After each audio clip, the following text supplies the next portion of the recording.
ফুলঘাট উচ্চ বালিকা বিদ্যালয় সম্পর্কে আমার অনেক স্মৃতি আছে, অনেক। কি বলবো, আহ, সবচেয়ে ইন্টারেস্টিং হচ্ছে যে ক্ষীরের পুতুল নাটকটা আমি ছন্দে লিখেছিলাম। ছন্দে লিখে আমি বললাম, বড়দিদিমা এটা আমি লিখলাম। তো উনি এটা পড়ে এত খুশি হলেন, বলে তুমি এটা করো, আমরা তো বেশি পয়সা টয়সা খরচা করতে পারবো না।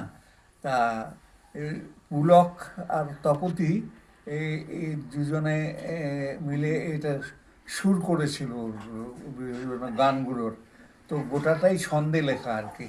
এবং এটা পরে ছাপাও হয়েছিল। আমার যে বইগুলো ছাপা হয়েছে, আমার বইয়ের ইয়েতে আছে ক্ষীরের পুতুল। তো ওখানে করলাম, করে খুব নাম হলো। এবং অ্যাকচুয়ালি তখন স্কুলের তো ফান্ডের ব্যাপারে একটু খরচাপাতির ব্যাপার থাকে, সেগুলো তো আর সেভাবে করা যায়নি। যাই হোক, করা হয়েছিল। এই ইট ওয়াজ a grand success, it was a grand success.